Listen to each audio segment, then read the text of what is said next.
বলেছে x ভেরিজেস 1/y হলে x plus Y এর মান কখন ক্ষুদ্রতম হবে। এক্স ভেরিজেস 1/y আমরা লিখতে পারবো X Y is equal to K, এখানে কে হচ্ছে ধ্রুবক।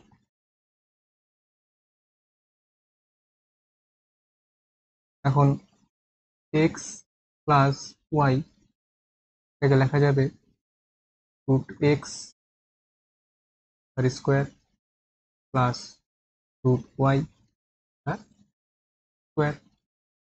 এখানে যদি আমরা A square plus B square formula ফেলি, root x minus root Y A minus B whole square plus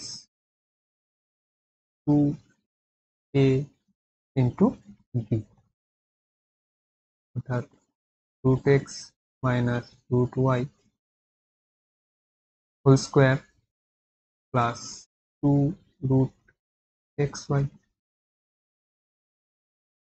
তাহলে এখানে যদি আমরা এক্স ওয়াই এর মান বসিয়ে দিই, root x minus root Y whole square plus 2 root,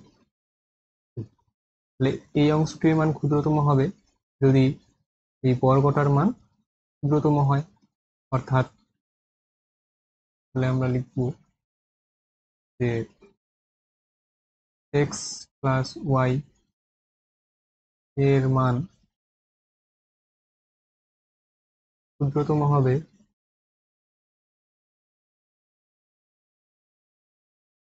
যখন root x minus root y equal to 0, কারণ বর্গের ক্ষুদ্রতম মান 0 হয়।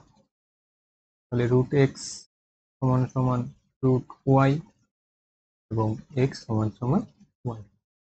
তাহলে নির্ণয়ের শর্তটি হলো এক্স সমান সমান ওয়াই।